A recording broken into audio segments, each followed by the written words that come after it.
right, here we go. Take a look at Thunder Road. This is his. It's his kingdom, and you have to understand that when you come into this place, that it's his playground and his sandbox, and you have to play by his rules. He was pissed off because he didn't know where he was in points in that reserve.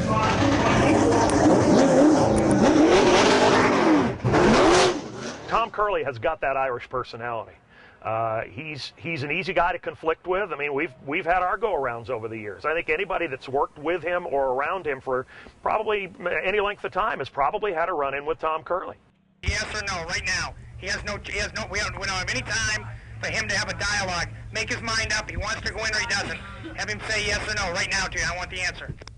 All right, he wants to know if it takes away his points from that speed. Yes, it does. So make his decision. All right, I'm going to make the decision for him. I'm giving him 5 seconds to tell you yes or no. Then I'm making the decision.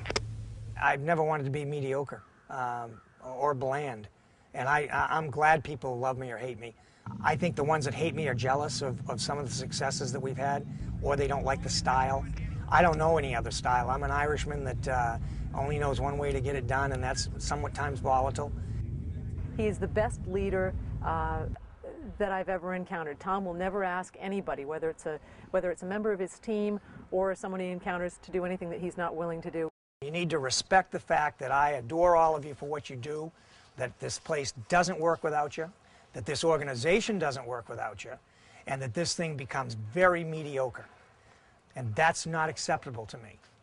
His first concern is not the guys behind the wheel or the guys turning the wrenches. He doesn't run his racetrack for racers. He runs his racetrack and his series for fans.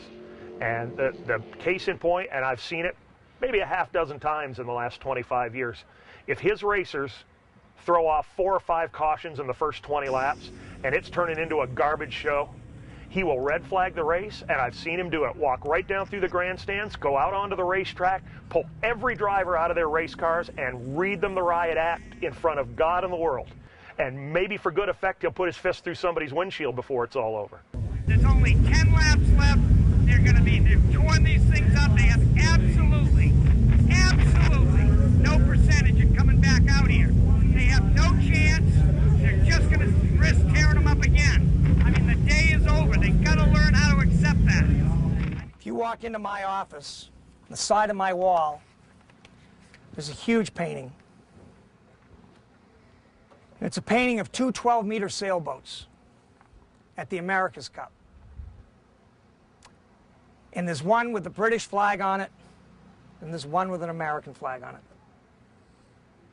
And they're coming down to the line at the end of this America's Cup run, and the quote under it says, "Ah, Your Majesty, there is no second."